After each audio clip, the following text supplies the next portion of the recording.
Oh, hi. Let's show you how to make a throwing axe and throwing shovel target. What makes these targets really great is they're made with end grain. So if you have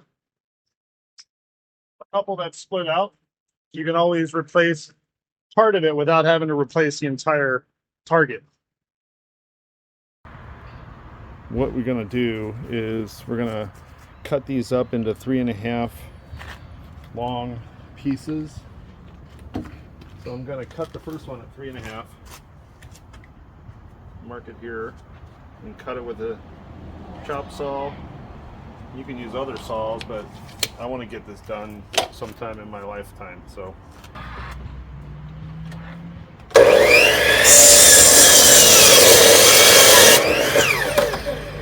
cut this like this, and the hatchet or knives are going to go into the end grain here. So I want it 3.5 inches long.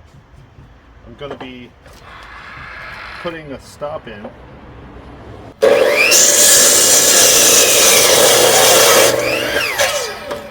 and then I'm going to put this one in here.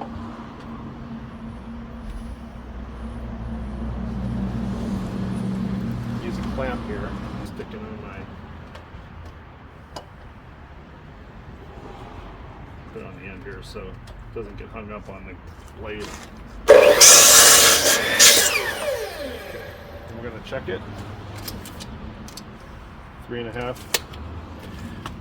Put that there. And then I'm going to just cut a ton of these.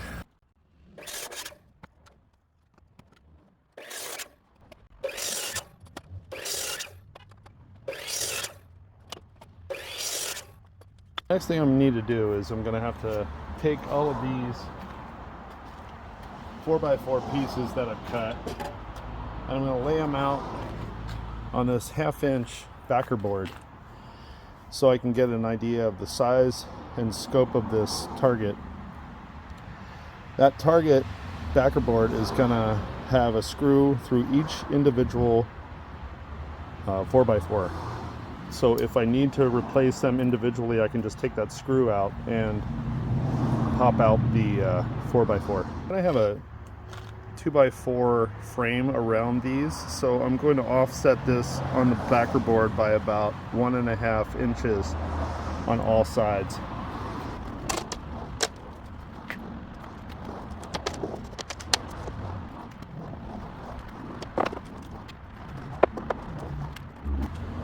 That's about the size I'm going to go for at the moment. So the next thing I need to do is I need to cut out 2x4 framing, because I'm going to cut these so we can frame it up.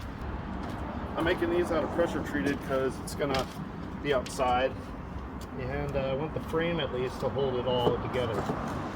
So along that line,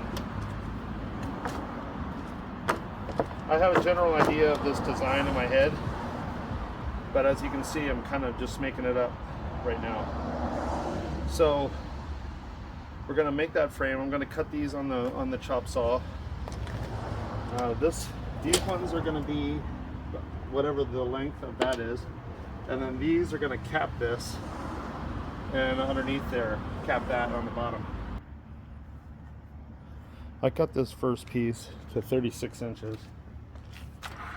As the uprights, and then I'm going to pull this out, and I'm going to lift this part up as a stopper.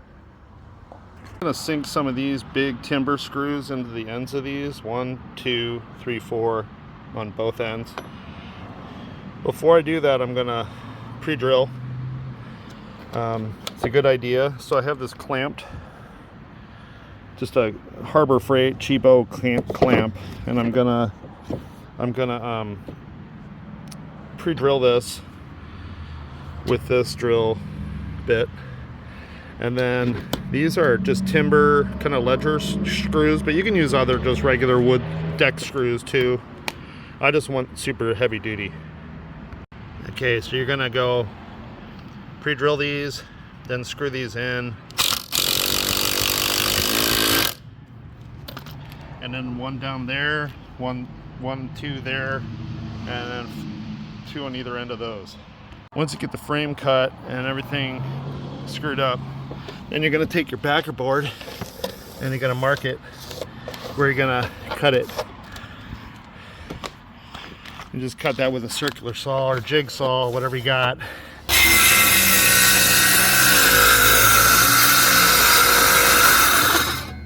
Make sure you're not cutting through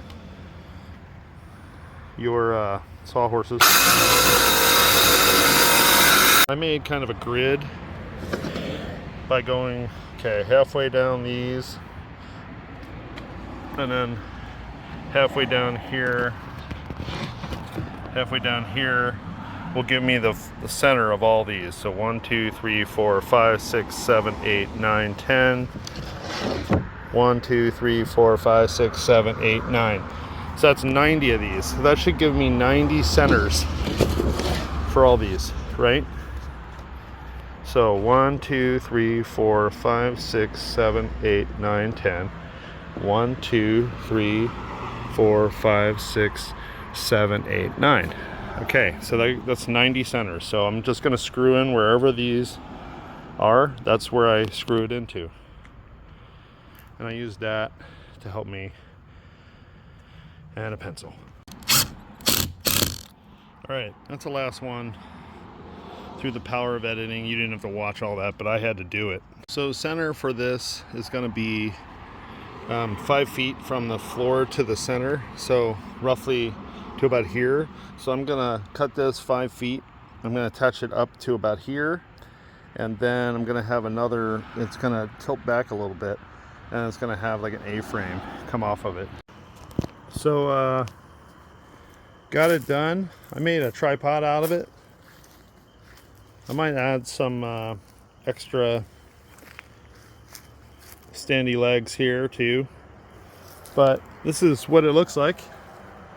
And then I'm going to show you how to make a stencil so you can paint it with a target, a bullseye, and you can repaint it if you have the stencil and some spray paint.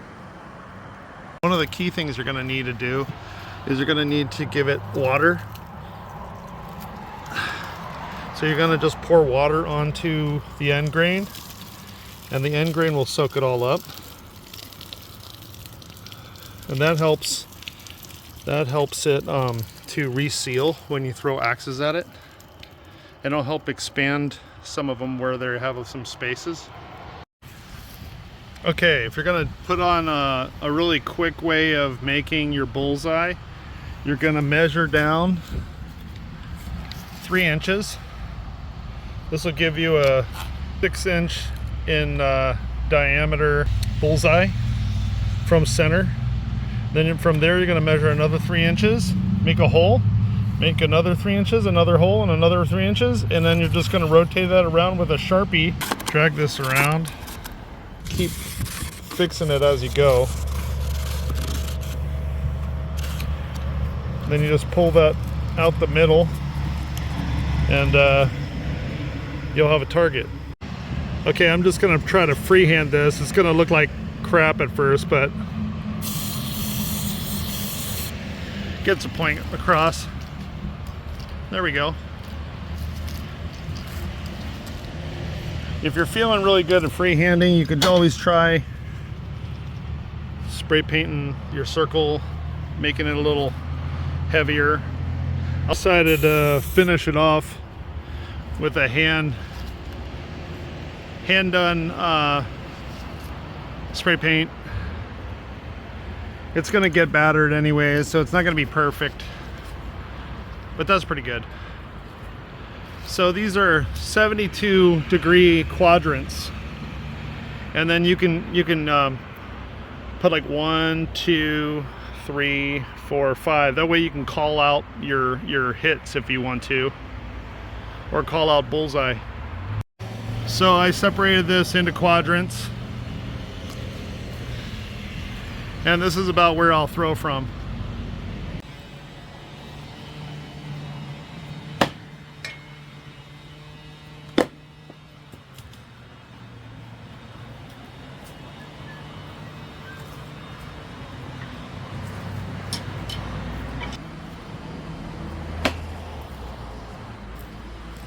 if you enjoy this video, hit the like button or comment in the comment section.